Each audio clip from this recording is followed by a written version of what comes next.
Oke, selamat malam semuanya.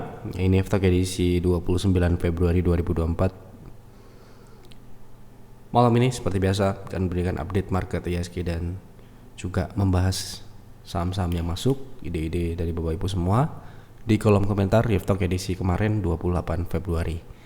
Seperti yang Anda tahu, malam ini kita juga akan berikan informasi eksklusif dalam rangka anniversary private trading room ya. Seperti yang Anda tahu, besok tanggal 1 private trading room 7 tahun ya. Dalam rangka memperingati 7 tahun private trading room, ada penawaran 50% untuk paket 12 bulan. Silakan apabila Anda berminat. Ini untuk 9 member. Kenapa kok tidak 10 member seperti biasa? Karena maksimal member kita adalah 100 dan saat ini ada 91 member, dan hampir semua member yang habis di bulan Maret itu sudah perpanjang 12 bulan promo yang kami tawarkan terlebih dahulu untuk member aktif atau eksis member. Jadi silakan apabila Anda ingin join private trading room dengan penawaran terbaik di anniversary 7 tahun, silahkan manfaatkan dan hubungi admin, karena ini informasinya akan dipublikasikan besok jam 7 pagi kemungkinan.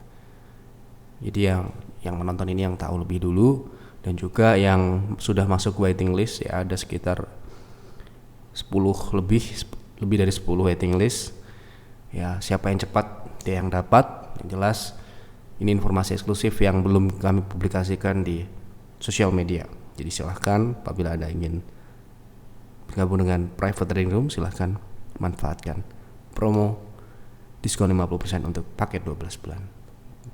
Kita langsung mulai dari ISG. Ini adalah akhir bulan, jadi kita akan bicara bagaimana di bulan depan atau bulan Maret ya. Bulan Maret kita akan lihat sesuai dengan apa yang ada di data kinerja dalam 10 tahun terakhir. Seperti yang Anda tahu, di bulan Maret 2020 ISG jatuh sampai dengan ditutup 16% ya, penurunannya lebih dari itu, tapi penutupannya minus 16%.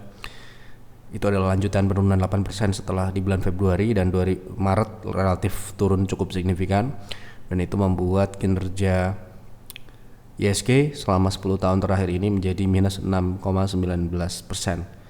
Jadi kami sebenarnya ingin mengeliminasi 2020 karena itu tahun yang tidak normal, dan saat ini sudah kembali normal ya, market sudah kembali stabil. Namun kita tetap masukkan itu karena ternyata kami perhatikan di bulan Maret itu volatilitas indeks relatif cenderung meningkat, apalagi ya seperti yang Anda tahu bulan Maret ini masuk ke bulan puasa ya, dimana biasanya kalau bulan puasa sepengalaman saya selama lebih dari 10 tahun di market ya, market akan cenderung sepi ya. Namun sesuai dengan data di bulan Maret ini adalah bulan yang cukup agresif ya, selain bulan Mei, sehingga kami akan mengacu pada teknikal ya, apakah akan cenderungnya minus atau plus. Kita akan lihat secara teknikal ya. Kita melanjutkan apa yang kami sudah sampaikan di stock call sejak bulan Januari, bahwa kuartal 1 itu indeks kecenderungannya adalah turun, dan di bulan Maret kan Maret itu adalah akhir dari kuartal 1, sehingga ya kemungkinan bulan Maret ya kecenderungannya ada minus. Tetapi saya rasa minusnya ISG tidak akan sesignifikan minus di tahun-tahun seperti 2020 ya, minus yang masih wajar, dan masih kemungkinan masih pergerakannya masih di kisaran di atas 7.000 ya. Mungkin penurunannya ini mengarah ke gap di 7.200 seperti yang kami sampaikan, yang mungkin Anda sudah baca di stock call. Di stock call sudah disampaikan bagaimana WIFC akan berlanjut, di mana target terdekatnya adalah di 7.222 dan sampai dengan 7.099 itu adalah area support terdekatnya, sehingga mungkin di awal bulan ISG pergerakannya masih akan cenderung stabil dan cenderung akan turun mungkin di pertengahan sampai dengan ya masuk di bulan puasa gitu ya. Ini prediksi ya, jadi bukan sebuah kepastian, jadi Anda perlu melakukan riset dan toh kita nggak trading ISG, kita hanya menyesuaikan dengan kondisi ISG. Kalau ISG begini kita harus begitu, kalau ISG begitu kita harus begini, gitu kan ya. Jadi ini adalah analisa indeks yang ya tidak perlu dipusingkan terlalu pusing, tapi kita harus tetap memperhatikan pergerakan indeks. Untuk apa? Untuk ya mana-mana saham-saham yang bisa kita ambil ketika kondisi ISG tertentu ya. Jadi kita harus bisa dinamis lah ya, tidak boleh kaku. Kalau trading itu ya apa yang Anda lihat, peluang yang Anda lihat ya Anda masuk.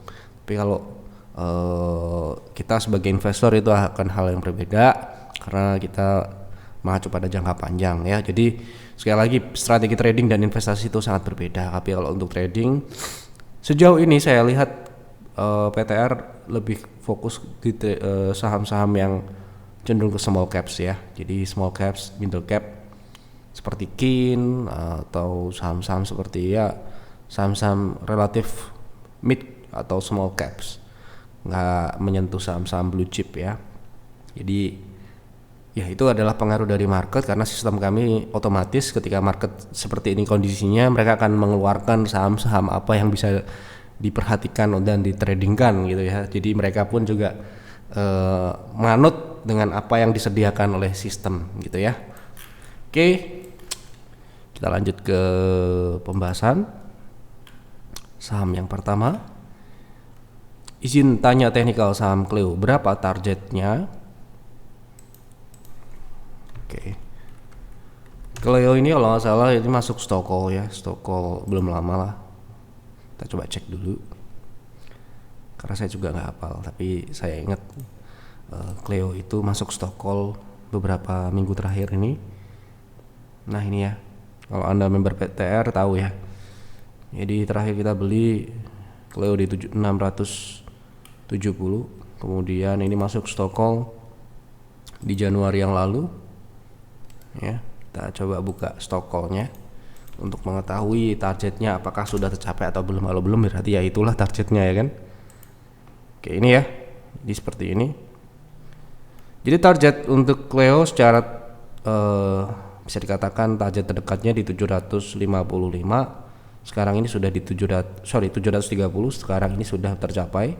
Kemudian target berikutnya adalah 800. Jadi ya hari ini pun sempat naik ke 775, jadi itulah targetnya ya, 700. Sekarang ini masuk ke 800 berarti ya target berikutnya. Begitu. Ya, jadi ini kita 2 kali trading saham Clio ini dalam beberapa minggu terakhir di Januari pertengahan dan Februari kalau tidak salah ya. Begitu. Lanjut. Mohon analisa tentang saham BBB untuk trading jangka pendek atau menengah. Jangka pendek ya, kalau trading kita akan lihat BBB untuk trading jangka menengah, berarti swing ya, untuk swing, karena saham ini kan downtrend, jelas jangka menengah untuk trend volume menurut kami tidak cocok ya. Nah kalau untuk swing di saham BBB ini kita lihat di sini supportnya di berapa, itu penting ya, karena itu untuk melihat seberapa besar potensi downside-nya gitu ya. Nah ini ya, jadi support terakhir Bank Yuda, bukan Bank Yuda ya, sekarang Bank Neocommerce, dulu kan namanya Bank Yuda ya. Ini sekarang ini dia memiliki support terdekat itu di 234, itu 5% ya. Ini perhatikan ya, 5%, 5,6%. Kemudian support atau lower low terakhir yang dibentuk adalah di 214, yang mana itu adalah sekitar ya di atas 10%. Artinya risknya sudah, itu risk yang sangat tinggi buat kami ya. Sehingga kalau trading di saham ini di saat ini apakah memungkinkan untuk swing ya, mari kita lihat selain risk. Jadi kalau kita memilih saham itu yang pertama kita lihat adalah risknya ya, bukan yang dipikirin di otak kita itu adalah risknya, itu bisa ya terima atau tidak. Kalau tidak terima ya udah cari yang lain lagi. Kalau yang di luar sana mungkin cari profit ya, tanpa memikirkan risk. Nah ini yang berbahaya buat kami, itu berbahaya karena risk, concern kami adalah meminimalisir risk sekecil mungkin ya. Kalau perlu cut loss itu kurang dari 5% ya, sampai dengan 1%, 0, Anda bisa lihat nanti kinerja PTR di bulan Februari, cut lossnya kebanyakan ya kurang dari 5% ya 0,1% gitu ya. Nah, kita lihat di time frame H4 gitu ya, dimana ya kita bisa dilihat di sini indikator cukup bagus, artinya ada potensi untuk swing. Ya, swing paling kecilnya berapa persen? Apakah itu lebih besar dari 5%? Nah, itu loh ya. Ini yang sebagai trader yang memiliki mindset bisnis kita harus seperti itu. Ini 16% potensinya itu di 280. Artinya ya masuk ya. Dengan proteksi atau stop loss ya terdekat di 240, kedua di 234. Anda bisa pakai dua itu 5% ya, maksimal 5%. Kenapa begitu? Kalau dia breakdown support tersebut berarti dia akan mengarah ke 212 ini atau ke 200 atau lebih dalam lagi karena memang trennya adalah tren turun. Demikian. Oke. Mohon info kelanjutan Goto hari ini nyungsep ke bawah 70. Apakah sudah confirm melanjut ke 50 sesuai prediksi sebelumnya? Saya belum punya Pak, mau beli takut di bawah ke 50. Kalau ada rasa takut jangan dipaksakan. Ya, sama dengan jawaban kemarin-kemarin. Kalau ada takut, waduh, ada perasaan-perasaan nggak enak. Jadi kalau kita trading itu harus percaya diri dengan potensinya ya. Namun ya tetap harus ada batasannya ya. Itu ya, kalau takut Anda sudah takut duluan ya jangan gitu. Seperti yang kami sampaikan kemarin, Goto kalau dia breakdown 76 yang merupakan adalah target turun 0,618 dari wave terakhir yang ini ya, berarti dia terkonfirmasi lanjut yaitu menuju ke 0,7. Itu di angka 68 ya, tidak ujuk-ujuk 50 loh ya. Jadi ada prosesnya. Nah, ini dari 68 ini memungkinkan dia untuk swing. Nah, inilah sebagai trader ya kita akan lihat peluangnya berapa persen. Karena ini belum ya, kita akan lihat kira-kira kalau misalkan dia rebound kembali ke atas 70, kan PTR punya aturan nggak boleh trading saham di bawah 70. Berarti paling tidak dia harus kembali dulu ke 70. Misalkan dia turun ke 68 kemudian rebound baru bisa diikutin. Sekarang ini belum. Sekarang ini masih menangkap pisau jatuh. Nah, itu potensinya ke resist terdekat yang sebelumnya adalah support di 76 atau 77 itu sekitar 7,7%. Tapi ingat ya, baik-baik ini ya, kalau dia turun kembali ke bawah 70 harusnya exit. Kenapa begitu? Karena itu bisa melebihi 0,78 yang artinya bisa mengakselerasi penurunan ke bawah atau ke 50, yang mana Goto ini setelah IPO kan kita dulu sudah prediksi ini akan ke 50, belum pernah tercapai, hanya ke 54, 55. Kemarin kita sempat sepertinya prediksi kita salah, nggak sampai 50, tetapi dengan kondisi sekarang ini kok sepertinya Goto akan cenderung ke 50 ya, ke 50 bulat ya gitu. Jadi ya saya tahu mereka berusaha keras untuk memperbaiki kinerja ya, dengan adanya kabar bosnya belilah dan apalah gitu, tapi kita tidak terpengaruh dengan itu. Tetap ya, sebagai investor kita harus lihat data, nggak bisa pakai feeling-feelingan atau ngikut-ngikutin CEO-nya atau siapa. Kita nggak, uang kita adalah ya tanggung jawab kita sendiri. Kita harus melihat secara ya realistis gitu ya, dimana bahwa profitabilitas yang mereka kejar itu mengorbankan sebuah pertumbuhan. Padahal kalau kita lihat di luar sana, dimana fintech ataupun ya bisa dikatakan e-commerce yang mana sekarang ini mereka harus buang untuk mempertahankan profitabilitas atau meningkatkan profitabilitas untuk mendukung fintech yang lebih menguntungkan ya, itu sebenarnya positif. Namun dengan persaingan yang cukup rame di tanah air ya, di negara kita ini ya, Anda tahu seperti bank-bank besar pun sekarang ini sudah mulai ya memiliki divisi ya yang ya berhubungan dengan finansial teknologi ya. Ada yang bank digital, ada yang buat apa namanya payment dan sebagainya. Mereka bisa ya sangat memungkinkan karena mereka punya database yang sudah lebih lama, lebih banyak tentunya, dan seperti itu ya membuat akan harus lebih kerja keras lagi dan memutar otak gitu ya. Yang mana sebagai investor kita nggak ambil pusing ya, cari aja yang lain gitu kan. nggak usah ikut pusing-pusing ya, biar yang pusing itu manajemen GoTo sendiri, biar mereka, kita tinggal terima udah bagus atau belum, kalau belum ya udah jangan gitu aja. Kalau itu perspektif investasi, tetapi kalau trading seperti yang saya tadi bilang, kalau teknikalnya di 70 jebol ya ke bawah 68 ya meeng ke bawah ya 50 gitu loh. Angka 50 ini sudah kami sebutkan sejak dia IPO. Sebelum dia IPO. Ya, ketika kita disodori banyak member ya konsultasi mau ikut IPO-nya.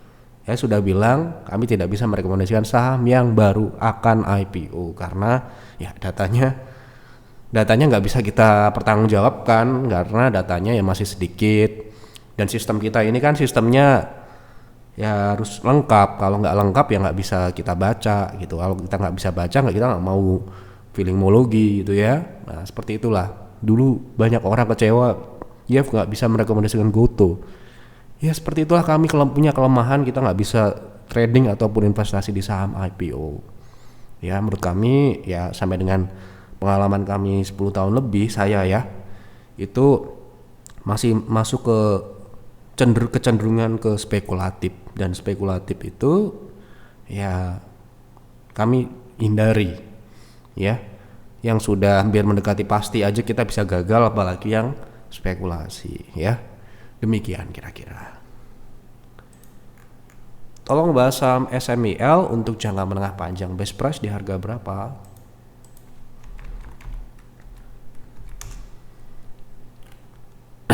Wah udah naik ya. Anda terlambat kalau masuk sekarang, risikonya udah tinggi. Ini kalau Anda dibanding seperti ini ya meeng ya. Jadi tunggulah turun ya. Sekarang ini dia sudah di resisten terdekat ya, bukan berarti dia tuh cukup dia turun lagi gitu, tapi bisa aja ya risikonya sudah tinggi. Kembali lagi ya, lagi-lagi yang kita lihat itu YF itu selalu concern dengan risk yang terkandung ya. Kalau kita sangat ingin yang mengikuti kita itu sekecil mungkin risknya ya, risk tidak bisa dinolkan, tidak bisa zero risk, tetapi kita bisa meminimalkan dengan memilih saham-saham yang memang secara teknikal ya risknya memang bisa diminimalkan gitu ya.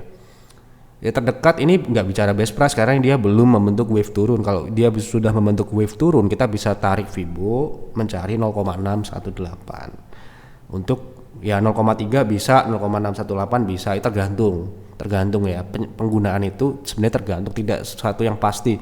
Oh kalau best price-nya di Fibo itu 0,318 sama 0, enggak, tergantung ya. Tapi kita akan lihat ya, sementara ini kalau saya lihat ini masih akan naik, tetapi untuk beli tidak. Saya rasa seperti kemarin yang saya sampaikan, kalau saham itu naiknya sudah terlalu tinggi, kita nggak mungkin mengikutinya, mengejarnya, meskipun dia masih bisa naik lagi ya. Kita akan memilih bermain yang lebih safe ya. Jadi ya kita mungkin akan kehilangan banyak peluang, tetapi itu akan membuat kita akan bertahan cukup lama di market daripada kita pecicilan ya gitu ya. Kalau sementara ini di support 160, tapi kok saya lihat ini akan menjadi 0,3 ya. Berarti kalau kita coba terawang gitu ya, ini ilmu terawang, ini akan naik sampai dengan 185 baru dia akan turun dulu, yang mana 0,3-nya di sementara ini di bawah 160, kemudian 0,6 nya nanti kebetulan ini adalah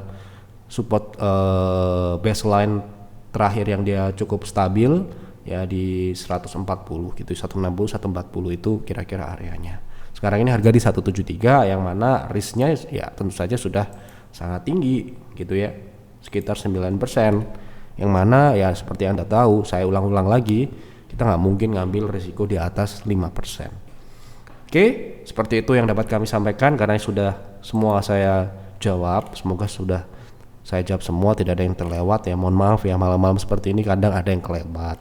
Jadi kalau kelewat ya Anda tinggal konsultasi aja ke advisor. Kalau Anda member PTR ya konsultasi dengan advisor, besok pagi dijawab gitu ya.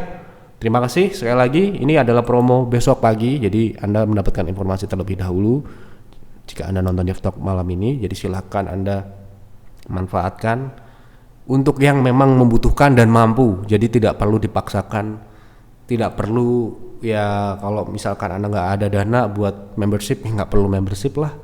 Anda nonton Jeff Talk udah cukup ya, udah itu aja ya. Itu yang dapat kami sampaikan di After malam ini. Terima kasih, selamat malam dan selamat beristirahat.